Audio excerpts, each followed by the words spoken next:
Welcome to Rocky Hock Campground in Edenton, North Carolina. Let's take a tour.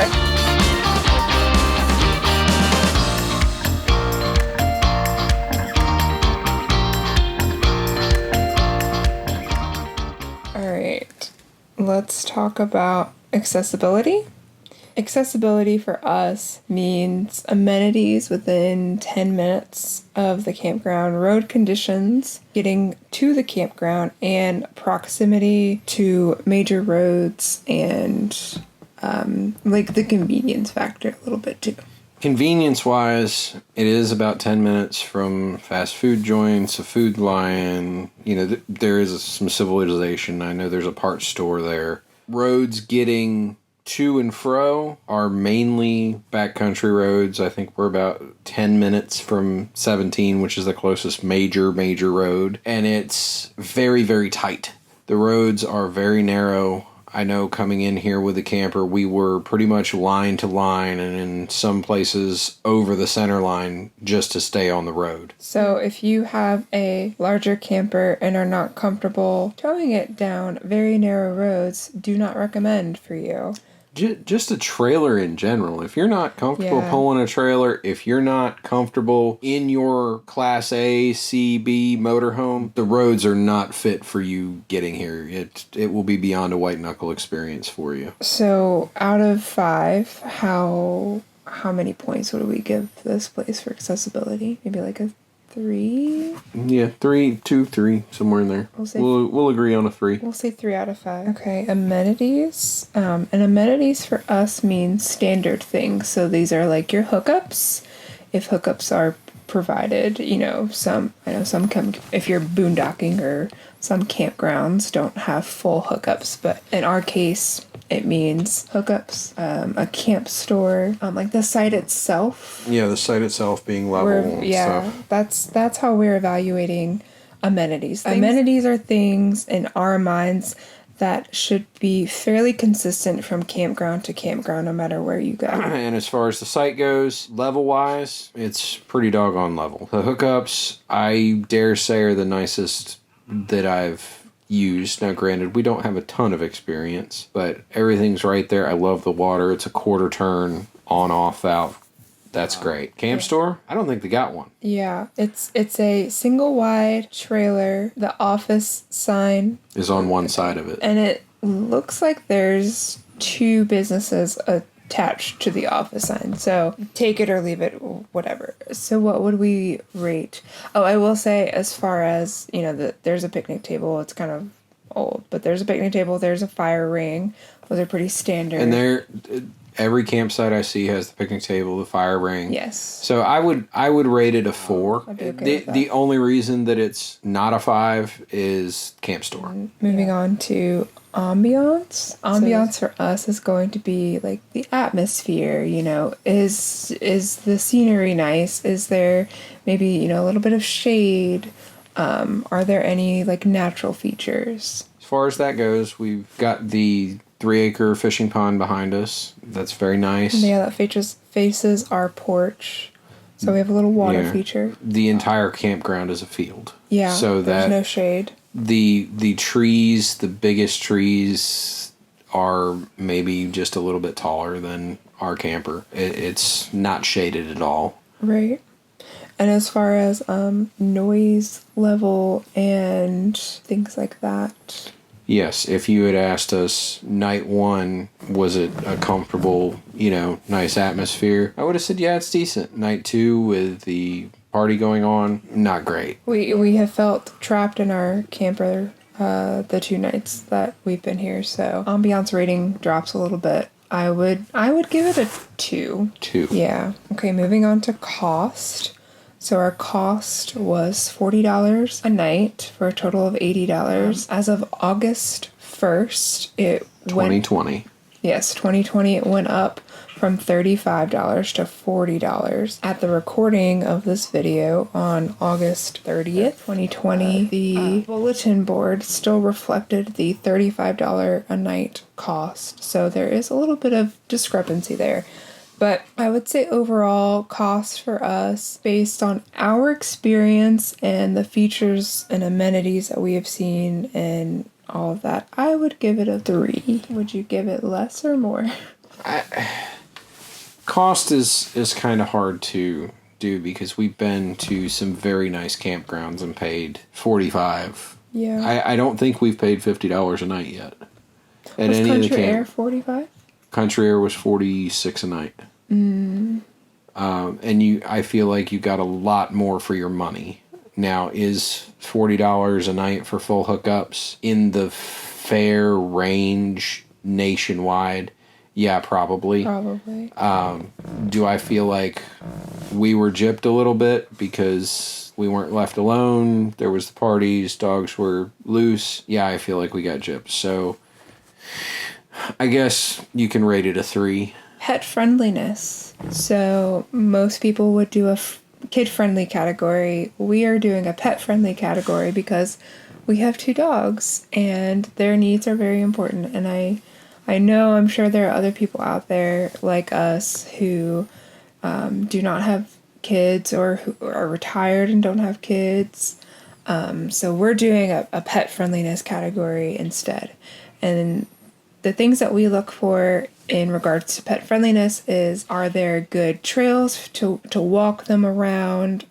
Is there maybe a dog park? Is it safe for them to be outside? Things like that. So yes, if you look at the rules, this place is, quote, pet friendly. I would rate it maybe a 3 on the pet friendliness. There's no real great place to walk them. Like we said, it's all an open field. There isn't much shade. It's all gravel paths. Poor Rufus did pick up a burr at one point in his paw. He's doing fine now. We caught it very quickly. He looks super cute right now. We caught it very quickly and we were able to get it off, but that does concern me that if you're walking your dog and you're not paying attention to where they're stepping or how they're walking, they could be picking up things on their paws that shouldn't be there. So and also, even though the rules state pets are supposed to be leashed at all times, on 4 occasions we had a loose dog loose in our campsite. Yes. Yep. And thankfully our dogs were not outside so that we could avoid altercations. But correct. Okay, features. It does not have a lot of the standard RV park features. Or RV resort features. Yeah, there is no pool. No. There is David's Red Barn, which is a music facility. They do live music. Mm-hmm. Typically Friday and Saturday night. During COVID, I know they haven't been doing that per se, but I think they are doing some type of outdoor activity, outdoor live music on Friday and Saturday. There's fishing in the pond, free for campers, $5 for everyone else. There's a boat launch. That is $5. Even if you're camping. Yeah, and looking at it, when we walked down there the first time, I didn't think you could put anything big boat-wise in there, anything that drafted a lot, because the canals looked really shallow and narrow. Yeah.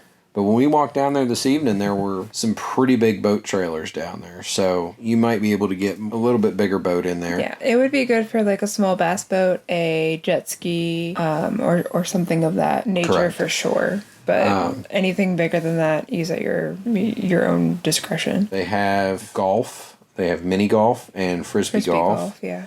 Which is additional. Yes, that is $5, I believe, as well. Yeah. You pay on your honor system with that. They also have an activity room which is also connected to a laundry room, which is also connected to a single stall bathroom. It's shower house. Yeah, shower house. That was interesting, to say the least. Yeah. So for features, what would we... 3? Sure. 3 at best. Yeah. There's really the only thing included with your camping is fishing. Yeah, and it's catch and release. It's not, you can't catch your dinner out of the fishing pond. No, you cannot. I never really understood catch and release personally. Figure if you're going to torture an animal like that, you might as well eat it. But I will say too, with most features, it's probably not stuff that we're going to partake in usually, but... Yes, but I will say that, seeing the pool there... So what would we rate the features? Oh, we said 3.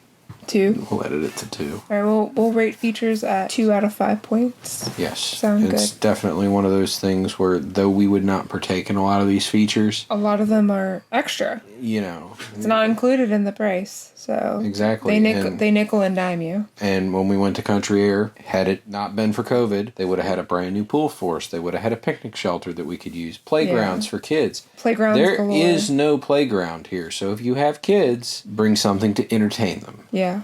And you cannot ride bikes after dark. That was very plain in the rules. Our final category is connectivity. So connectivity for us means how good is the camp Wi-Fi? We never expect the camp Wi-Fi to be good, but how good is the camp Wi-Fi and how good is our cell service in the campground and nearby area? So we do have AT&T, and we know that they do not have as wide of coverage. I'm not saying that very well. We do have AT&T, and the coverage is not as good as maybe like a Verizon, In this particular area, but or across the country. But for connectivity. For connectivity, I rated a 1. We have pretty much 0 cell service here. It's very spotty. We have roaming turned on. We get a couple of bars here and there, but honestly, you can sit in one spot and have service, and then sit in the spot again, a few minutes later and get no service. Let me put it to you this way. The service is so bad that I notice a difference if I sit on the pull-out sofa that is in the main part of the camper, so there's more going on over your head, versus when I sit in the slide. If I sit in the slide in our recliners, I do get a little bit better service. Interesting. But it's still not great. Right, and we were able to connect your phone to the camp Wi-Fi, and we did this at 6:30 a.m., so most people are asleep, most normal people. We couldn't sleep for whatever reason. So I did a speed test on the camp Wi-Fi, and it was abysmal. Basically, you could not use it. So I could only imagine what kind of speeds you would end up with in the middle of the day with multiple people connected to the same network. I think it was like 0.7 download. Yes, it was less. It was less than 1 down and up. And I will say I tried to connect to the Wi-Fi on my MacBook, and it was telling me that there was an issue with the IP address, and so it couldn't connect. So, yeah, we're giving it a 1. All right. Total score is 19 out of 35 possible points. Yes, when we calculate everything, and that works out to be about 54%. And that, I don't know where you are, but that for us when we were going to school was a solid F. The question then becomes, would we return? And why or why not? And the answer to that question is absolutely not. We would not return.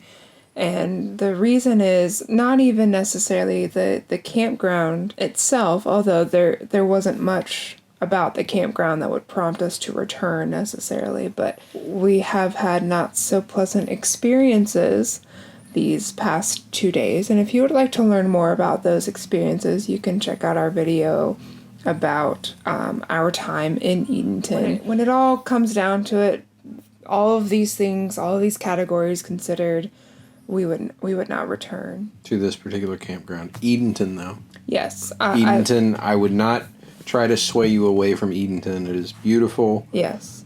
If you're into cycling, nice and flat. Yes. But Rocky Hock Campground, solid F. Yes, I would try and find another campground nearby if you would like to visit Edenton. Yes. Let me put it to you this way. If you gave me the nights of camping at Rocky Hock for free, I still wouldn't take them. All that said, thank you so much for watching this video. Let us know what you think in the comments, and please like and subscribe if you haven't already. We really appreciate the support. We will catch you in the next one. See you next time.